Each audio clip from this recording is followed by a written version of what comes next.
I wanted to show a quick clip of me working on some leading with Castor, just to kind of show what I had been doing previously before I started feeding a lot more often. So I increased my rate of reinforcement and just fed a lot. So in this clip is older, and I had been feeding with just like Timothy alfalfa pellets because he took them really well. In the beginning, he didn't have a great time like taking the food, like he didn't understand how to take it well. So he did take these well.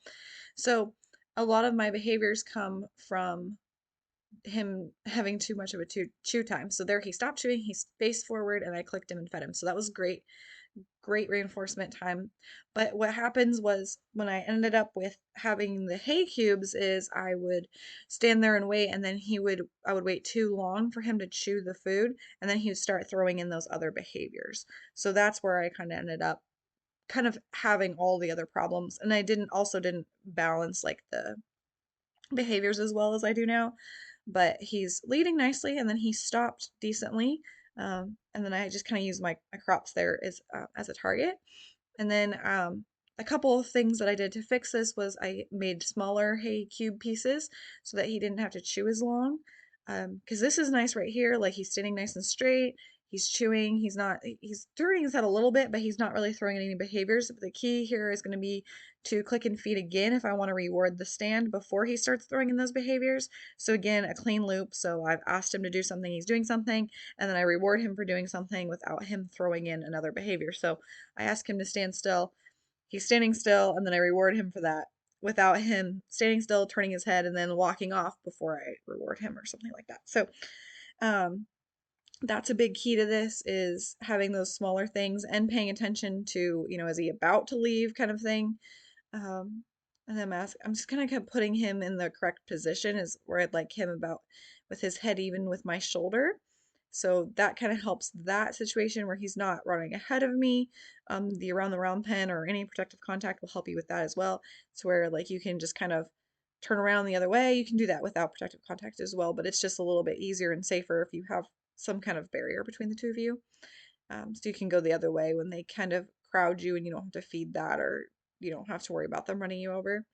Or I asked him to halt and I kind of take a step in front of him so that I don't want my body cue to be the cue for halt. I want the whoa and then the presentation of the target to be cues. Eventually just the whoa because I want to keep walking past him. If like I was doing some in hand work or something else, I don't want him always on my body language cue. Like if I do stop, he does stop, but I don't want it to be exclusively that cue. So there, I didn't click him and give him enough reinforcement, so he's starting to offer something else. Like he took a step forward, he's doing his head turn. That's when he starts investigating me, and that's why I have the protected contact, so he doesn't get too close. So I need to be reinforcing now, so he's standing in the right place. So, or I can ask him for another behavior, like I could be asking him to go forward. But again, I need to balance the behaviors. So right now, I'm just reinforcing a lot for going forward. So that's you're going to start seeing him sneak forward in his steps because that's all I'm reinforcing.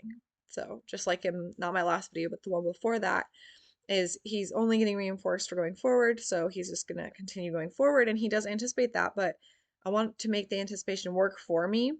So I need to, instead of him anticipating forward, in this case, I want him to anticipate stopping and I need to reward the stopping a lot more. So see, as we move on this lesson, he takes another step and he'll take two steps now and he's just kind of inching forward more and more as he goes. Like he's just continuing to like anticipate as we work because we were only working on him going forward and being rewarded for that. So that's just something to think about when you're teaching leading. Um, I mean, he is being nice and relaxed. He's not doing a lot of like curling and where he'll like turn his head and his neck and kind of try to cut me off a little bit. Like, I don't love this where he's taking this step forward. But again, it's because he's anticipating and I haven't rewarded the halt at all. So that's where that behavior is coming from. I'm asking him to whoa, he's quite good at that. So I do have reward the halts. So I'm rewarding the leading and the halts, but I'm not rewarding the stand at all. So and I'm trying to scoot away from him, and then he just keeps getting closer.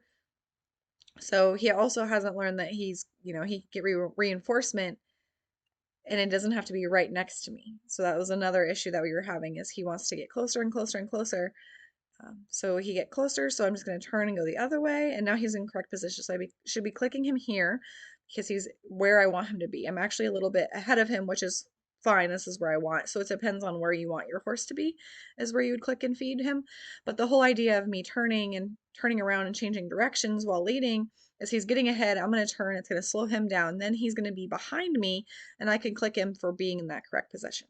So that's what you want to do is click every time he's behind you so then he'll start being in that position. Or if he gets a little bit close, you can put your hand back and feed him behind you like I did in the last video and put him in that correct position, and then he'll learn soon that he only gets fed in that position.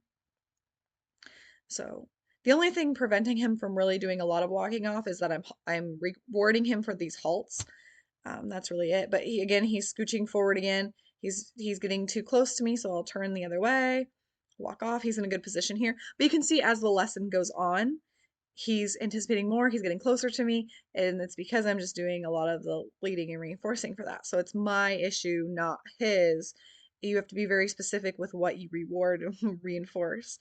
So you can just kind of see as I go along with the lesson, he's stepping out more, he's getting closer to me. I'm having to turn around and put him back in position more often. He did a nice stop, so I clicked and fed that. His woes are very nice. He's very good at that. But my key here is just rewarding the stand, paying attention to him like before he starts walking off here and rewarding him just being standing still. But you can see as I go here, he'll just keep walking off more and more because that's what I'm rewarding. And I've done that in other lessons too. I've been too stuck on I want him like we're working on leading, and then I'm like, okay, I want him to stay, but we've been working on leading, so he's like, oh, I want to go. So he's not being bad, it's just that's what he had been being reinforced for. So we have to be balanced in what we are reinforcing so that he wants to do both of the behaviors, and that is really the key here, is to pay attention to what you're reinforcing with your horse.